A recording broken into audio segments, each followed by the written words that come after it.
Good morning, everybody. Welcome to Rebel Religion in the News. The deadline is approaching to save the life of Nancy Guthrie if she's still alive. 4 o'clock our time here on the Pacific Coast, 5 o'clock in Arizona. We're going to talk about what Jesus would want us to do if we were ever put in this horrifying situation that this family is put in. I'm Jerry O'Lennon, along with Pastor Alfredo Romero of Rock of Life Fellowship and Pastor Tim Rule of Pleasant Valley Baptist Church. This should be an interesting discussion. Yeah. Okay, first of all, we getting the basics out of the way. We feel horrified for this family. We're praying for this family that it turns out well. What should the family do? What would you do if you were in a similar situation? It's a hard question. What would Jesus want us to do? Is this even a topic that is even addressed anywhere in Scripture? I'm not sure it is. I'm not sure. Go ahead. Well, I think it definitely is in Scripture. Bible says if we had 100 sheep and one was lost, that Jesus would leave the 99 and go seek the one and do everything he could to go ahead and retrieve that one. In fact, there's great pictures in our history that shows a shepherd carrying a lost sheep on his shoulders, carrying him back. And so I think Jesus, no doubt in my mind, would go to every extent he had to, which that to bring that sheep back. So missing a loved one, missing a family member, that'd be the very first thing that came to my mind, that yes, Jesus would go overboard all he could do to go and bring that person back. Pastor, I take it you agree with that? Yeah, I do agree with that. We were talking a little bit earlier offline. It was just, what would I do if it was my wife or my kids? And I would give them every last dime I had, sell my house, my clothes, guitars, whatever, just to get my child back. You name it. Nothing's more precious than a life. So, yeah, and I think it's just the issue right now for them is what do they do now? Because what we've been told is that there's been, from what we know, I guess, they're probably holding back information. We just don't know what the situation is with her health, and we don't know exactly the amount. They've actually caught somebody that tried to scam Bitcoin. Sure. So it's just a horrible situation all around. And as Christians, what do we do? At the risk of sounding insensitive, and I certainly don't mean to do that, please forgive me if I do, I think if it was me, would I want my family to give up everything that they have financially, their home, their belongings, everything they have for my life when I might have only a few more years left? Let's say it's a man, it's the man of the house, and he's in his 80s. Do you have to weigh that into consideration? Or should you weigh that into consideration? Because the man wants to take care of his family and make sure that they're financially stable and secure. And he knows that his life, maybe even without an abduction, could be ending at any time, as it is. Are those considerations that should be taken into consideration or not? That's a hard one. I know it is. I think it's amazing when we start subjecting these hypothetical situations. I know. Like But I will say, Pastor, I think there's a lot of people, and I'm not the only one. I think there are other people who have these discussions. Yeah, they and do. think about I've it. heard them already. Okay, Yes. well, to me, if an 84-year-old man is worried about his finances, they're already done. They're already taken care of. He's probably not working a full-time job, still making money. He's probably got a retirement. He's going to be fine. Whether he dies or not, the assets are already there. And then we can go into a lot of different things. You say, well, here's what I would want. Okay, probably your wife would disagree with you. She would just say, well, Jerry, I know what you say, but we want Jerry, and we want him here. Just as you said, well, my wife, I want her to live. My sons, I want them to live. Well, if you turn that around, I think your kids and your wife would say, we want Jerry to live. Unless there's something I don't know about. No, that's exactly what I was going to say. I was going to say, I know my scenario, if I apply it to myself, my kids, they love their parents, and my wife, loves me, and we've been through a lot, and she wouldn't want me to end that way, and they would give whatever they had to get me back. I hope, honey. Are you listening? I love you. I think some wives are looking for the insurance report already. But aren't there different values for different people at the stage of their lives? I know that is a harsh thing to say. I don't mean to. God values every one of our lives. But when you're talking about a young person, realistically, in the world in which we live, we value a youthful life, a child's life. Do we not more than an elderly person's life here on earth? Do we not do that? And shouldn't we do that? Okay, I love these hypothetical situations. I don't think it's hypothetical. I But don't. I'll tell you this: if I saw a child maybe that was being hurt or whatever, I'd be the first one to run in and help that person. No doubt in my too. mind. But if I saw an elderly person who was being abused or hurt or a Right. purse snatched, I would run after that person also. Yes. Jesus does not take value as far as the age or your maybe usefulness. Jesus loves us unconditionally. He loves us to do anything for us. And I think our minds, we do that. Okay, we're on an airplane, there's 4 parachutes, and we got this older person, we have a doctor, we have a Right. person over here. Which one? And they call those situational ethics. And even though we put ourselves into that stuff, there's underlying principles that God has. For God so loved the world that he gave his only begotten son. And for whosoever, that means every individual, God will take care of them. This is a wonderful topic because there's a Yeah. wonderful film by Alfred Hitchcock called Lifeboat. And you're on a lifeboat, and there's only so many spaces left because it's starting to sink. I saw that movie. And somebody has to be left thrown overboard. And it's a terrible. It's a. Now, it's this a, is the hypothetical. it's a real haunting movie. story. It's a wonderful film, and it's an incredible movie. But it's Hitchcock, so you know it's going to be good. So I do think these type of hypotheticals are discussed. Oh, yes. And I do think they should be discussed because I do think these type of events happen. It's happening right now. It's happening right now in Tucson, Arizona. Well, I will tell you something. Just go a little bit deeper on that. Jesus did pay a ransom for us. He did pay the price for us. For every single one of us out there, you, me, everyone that's listening and beyond, he paid the price. He did what he had to do. Yes, he sacrificed himself. He sacrificed his own life. So he paid that price that we couldn't pay. Should a man of the house do something similar and say, you know what? My family is going to be fine. And not that money is above life. That's not the case. But if you're somebody and you're older and you've built up something for the family that they can depend on and rely on, should that be taken into consideration? I'm not saying that I believe that. I'm just throwing out the hypothetical, throwing out the possibility, because I do think these type of discussions happen in all households. And I do believe that the man's life is less important than the wife's life and the children's lives. Not the dog's life. The dog's life. Dog's life is last. Okay. Well, hopefully, I'm better than You the just dog. offended a lot of people. Yeah. There you go. You just I'm not paying a ransom for my fish. No, but it's just one of those things too, where I mean, it's an 84-year-old woman, and I mean, really, are you serious? An 84-year-old woman, and then she's bleeding, and what are you thinking? How evil do you have to be to do that? You know, the thing is about it. You would think that if they came after a younger man, you know, I'm going down swinging. Oh, yeah. I'm fighting with every breath of that I have. Yep. I'm going down swinging. So, but an 84-year-old woman, I mean, I pray to God that there's hope and that she's still okay and they get her back some way or another.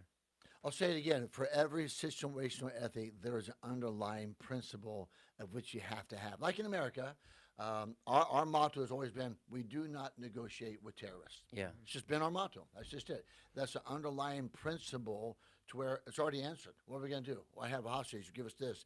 We're not going to do that. And then if you really truly believe like this ethical thing, like what would God do? The Bible says God is not slack concerning his promise, as some men count slackness, but is long suffering to usward, not willing that any should perish. God doesn't want to see anyone perish. In fact, as Pastor said, he gave his only begotten son to take our place. So when we think about like the boat, okay, who gets off the boat? Why can't God just keep the boat afloat? Why can't God send a miracle? Because that's the God I know who can take care of all these things. But what if all of the what if they all go down? Everybody everybody goes down. Those kind. I know it's a hypothetical, but the chances of it happening are 1 in a zillion. But it's not out of the question that something like that kind of a situation could happen. Well, I mean, it happened on the Titanic. It happened on the I Titanic. still think there was room for Jack on that piece of wood. I think she could have scooted over. And, Yes, we all agree. Yes, you're right about that in that movie. But that was a situation, too, where there weren't enough lifeboats. That's a real life situation. There weren't enough lifeboats. We couldn't get everybody on. Even if they did it properly, there wasn't enough. So somebody has to be sacrificed. Okay, but just good thinking there, okay? Let's say the boat literally holds 20 people, all right? Yeah. And you got 25 people in there. Okay, great. Hey, 5 people, hop out, all right, for 5 minutes, all right, and then hop back in and put the other 5 out there. I mean, rational thinking, working, oh, God save us. There's options out there. There's options out there. So I think we got to do everything we can to save a life and do what we need to do. You know, in that movie, if I remember right, there were people hanging off the side for a while, but they were freezing. They and froze to death. They froze to Right. death, yeah. But, well, that's a good boy. If I'm ever on a lifeboat, Come on. and there's too many people, I want you with me. Hey, we're gonna take But turns. see- We're gonna rotate. There you go. But that's what, see, there's got to be that rational thinking in a hard time. But that's what you got to think about God. What would God do? Well, he sacrificed himself. Well, okay, so I get out of the boat and hang on as long as this one else says, well, let me do that. So they get out of the boat and hang on as well. I get back in. So it's an underlying principle. We all have to say, look, we're in this thing together. Let's do all we can. Let's give ourselves for each other. But let's each take our turn too. It can work out. I know this. We have this one subject about this dear lady, and I hate it. I hate the depravity of man Yeah, that this happened. that's it. Me too. Honestly, and the thing is, we don't know. We don't know if she's alive. We don't know if this. There's no way in the world I'd put some money in some account if I didn't get to see mom.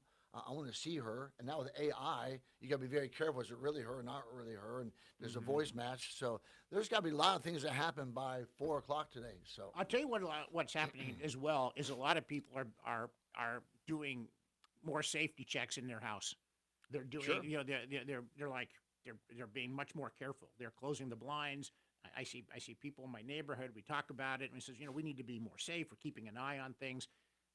This kind of thing is really is a wake up call for what could possibly happen, and Yeah. because we don't want to think there are people this evil that would abduct an 84-year-old woman.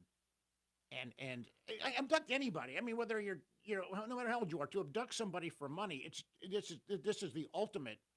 Gotta be one of the, I mean, I can't imagine a much bigger crime. than Yeah, this. unfortunately, evil has no bounds. It's an unleashed evil right now. But they're on a. God says, in a sense, that Satan's on a chain. He's able only to what God allows him. But man's depravity is horrible. Okay, we're going to take a break. Be right back with more Rebel Religion in the news right after this break. Welcome back. We're talking about the abduction of Savannah Guthrie's mother, Nancy. The deadline is 4 o'clock Pacific time, 5 o'clock Arizona time. And then something terrible is supposed to have happened if it hasn't already happened. We're talking about that real quickly. It's been 32 years since it was a kidnapping, and I was in Las Vegas at the time. Many people don't remember this. Steve Wynn, a hotel magnate, his daughter, Kevin Wynn, was abducted, and they requested $1.45 million in cash, which he got from the Mirage Casino cage. He did not report the kidnapping until after paying the ransom. And they eventually caught the guy. She was found in a parking lot up at McCarran National Airport. She was tied up in a car. She was alive, and it apparently worked out. They eventually caught the 2 people that were involved in it. One of them stupidly bought a Ferrari in Newport Beach with a large sum of cash, leading to his arrest. Spent 20 years in prison, was released in 2015. But if it's true that Steve Wynn had mob ties, I'm not sure that Ray Cuddy's doing very well right now. Has anybody heard from him I since don't then? know. I don't know. I don't know where he's at these days. A third accomplice also cooperated with authorities and was sentenced to 6.5 years. I don't know what his status is either. But just finishing up the discussion, trying to figure out what Jesus would do. I know we want to finish a couple of more thoughts on this. What would Jesus do? I just want to interject for anyone's listening to this and really, honestly, having a hard time. Here's my very first thought, or what I say to you. How is this doing thinking about this? We don't know if she's alive or not alive. We don't know exactly if she was abducted or not abducted. But to fill your mind with this and start living in fear, I as a pastor, would walk into your house and say, look, it's okay. It's okay. Let's not indwell our mind with all these thoughts. Let's just have a simple word of prayer for her. Let's go love on our kids. Let's go make breakfast. Let's go to work. Let's do what we need to do. Because these are things you can get caught up in that'll literally drain you and make you fearful. And God doesn't want to ruin a million lives today because we're thinking about something. Pray for it. I'm all for it. But think about what happened and all this other stuff. I just want to just let you know, hey, God's ahead of this. He'll be okay. I agree with Yeah, you. absolutely. Living in irrational fear is not the way to go, because the odds of something like that happening, it's like I have a phobia. I don't mind admitting, I have a phobia going over bridges. And the odds that the bridge are going to go, fall under. But every time I go across the bridge, I get a little bit tense. I get a little bit nervous. It's just sort of a thing I have. I get a little nervous. I still go over them, but I always feel I kind of freak out a little bit. But I get through it. It's an irrational fear. And likewise, this sounds like an irrational fear, but it doesn't mean you don't have situational awareness. Sure. I will tell you that when I sit into a restaurant and I'm with my family, I think about scenarios. I'm not long, maybe 15, 20 seconds. What if this happens? What if that happens? What am I going to do? If I'm in church, what happens if this happens, this happens? And then I sit down and I enjoy our meal. That should be the way it should be, in my opinion. You should have situational awareness and think about what could happen, because you want to make sure you protect your family in the event something terrible does happen. But that doesn't mean being irrational about it. It just means thinking for a few seconds about what you would do, how you would protect yourself and your family, and then move forward with your life. Sure. That would be called prudent. Prudent is looking ahead to prepare for today. I always sit with my back against the wall so I can see the front door, and always sit on the outside of the booth Yep. to make sure I can take care of my wife. That's just a guy who's a little diligent where if something would happen. Do I think about that all the way through the meal? No. No. I prepare myself the best I can, and then I enjoy my meal. That's for sure. Yeah, I agree. There's even in your home, you lock the doors, shut the windows. Do you know. remember the day you didn't have to lock your doors? Oh yeah, I do. Do you remember totally. that? The Thank screen God. door was Yeah. fine. You Yes, left good your keys in the doors. car. You Yeah. didn't care about it. I mean, Yeah. there was an America that was amazing, and I Yeah. wish people knew Yeah. what that America was Yeah, like. I it was did- interesting. I did notice that the crime rate has fallen by about 21% Yes. over year to year, from 25 to 26 Yes. over the last 1 year period. So there has been improvement. I'm not going to say why that is or what have you, but obviously, Well, we got over defunding the police to defending the police, and we have our people out there. And Right. people just are more sure when they know we have a workforce, a police force, a guard. They feel better about that. And then robbers or the bad people realize, oh, they are out there in patrol cars, and so Yeah. they will arrest me. A big deterrent works. Yeah, but like I was saying, we lock the doors and we've got an alarm system and the whole thing. And I bring my 2 Dobermans in the house, and my German Shepherd sleeps with us, so we're good. So we've taken all the precautions for that. But listen, I'm going to bring up a scenario my wife and I talked about last night, and this is the whole thing. And I've had conversations. Lots of people. There's people are talking about this everywhere. But I thought about this, or I told my wife. She would say, "Well, what happens if you were kidnapped?" And we all going through those hypotheticals. It's kind of natural, but we don't want to get too far into it. But this is what I told her. I said, "Listen, if something ever happened like that to me, which it won't, thank God. If I'm no longer, alive, if I'm not there, and you know that, don't pay for my body. Don't pay money just to get my body back, because I'm not there. Right. And someday my body will be a resurrected body. So it said, don't worry, because don't pay for somebody that's not there. I'm not in that shell. Yep. I'm with, so I told my wife specifically, do not pay for a body. There you go. Explain to me why there are people who people who have been held hostage, for instance, by Hamas, and the families are like, we want the remains of our child back. We want the remains of my wife or my husband back. I guess I don't understand that, but that's because I'm not in those shoes. And God forbid that would ever happen. I don't even want to imagine it. But I kind of agree a little bit with what you're saying, Alfredo, is that it's just they're body parts, which are going to disintegrate over time in 6 feet in the ground in a pine box, and that's it. Why is it so important for people to have those remains and saying that there's closure? I'm not convinced it really is closure, but I don't know. I'm not in the situation. You've been closer to it than I have. Have you ever found situations like that? Oh, yes. And I believe, and the same thing with our military, we always want to retrieve the bodies at great extent to bring them back. Number one, for let's say his parents, it's a child abduction or a runaway or whatever. Number one, to make sure they can identify, yes, because if you identify a deceased person, then they're not out there gotcha. still living. Yeah. So if they never get to see, it could have been somebody else. If they got the wrong person, wrong story, they could still be out there. Should I still be working at it? And second of all, there's something very precious about a body. And people, that's a part of finality when they take a body and lay it to rest. And many people cremate today. but they feel good. I've taken care of this, and that's good. That's good. The body's very, very precious, and if we were able to go ahead and give it a decent burial, things like that, people want to do that. Let me throw something else out there. We'll stay on this topic. We were going to talk a little bit about the Super Bowl, but it was such a terrible game, and the halftime show wasn't that great. And, No, the halftime show is Worse than the their game. All right? well, maybe we should talk about that. But real quick, I want to ask this question because this is something I've thought of, and I've talked to other people as well, my family members. Is there anything scripturally wrong with having the body cremated as opposed to buried? I mean, you're laughing because you get this question get it a all the lot, time. don't you? Yep. What's the answer? Alfredo, go ahead. Yeah. Okay. Well, I've heard both sides. I mean, as a pastor, we've had pastoral discussions. Some guys believe that the body is supposed to be buried in a tomb. That's what most of the biblical says. Jesus was buried in a tomb. They didn't cremate him. So I guess I'm going to lean a little bit towards the burials. But I don't know. If somebody said they want to be cremated, I'm not going to debate them. Okay. No, not at all. And literally in Bible times, some honors would be that they would place him on a made up like an altar, and then they would burn the body, so ash to ash, and other people, yes, buried all the way back to Egyptian times.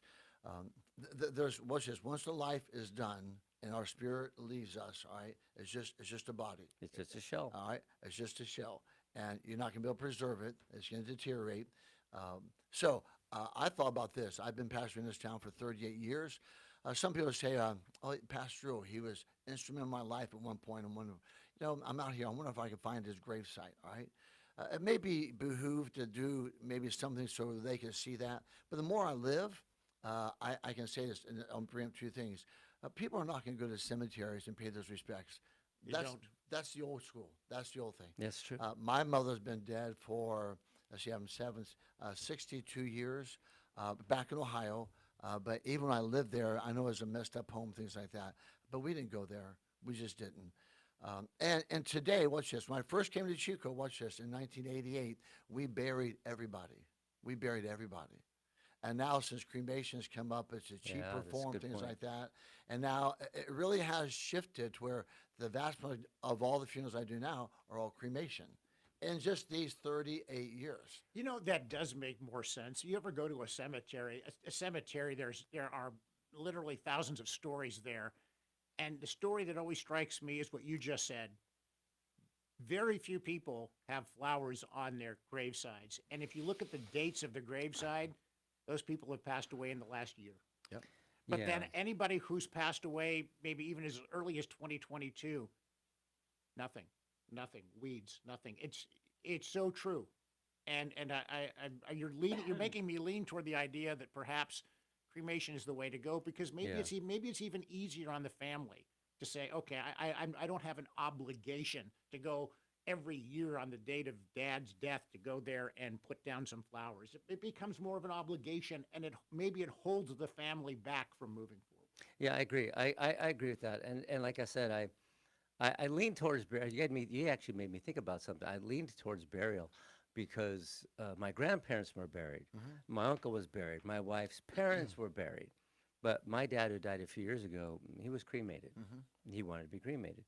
So, like I said, I'll whatever those people want is. I think in the eyes of God, it doesn't matter, only because of the fact that God says there's going to be a time when our bodies be resurrected Exactly. and will be in a new form. So I'm okay with that. Boy, this was a very learned discussion. Thank you so much for being with us, Pastor Tim Rule of Pleasant Valley Baptist Church. You can find them at pvbaptist.org or calling them at 530-343-0555. And, of course, Pastor Alfredo Romero of Rock of Life Fellowship, rockoflifechico.org. Yep. Thanks for joining us, everybody. We'll talk to you next time.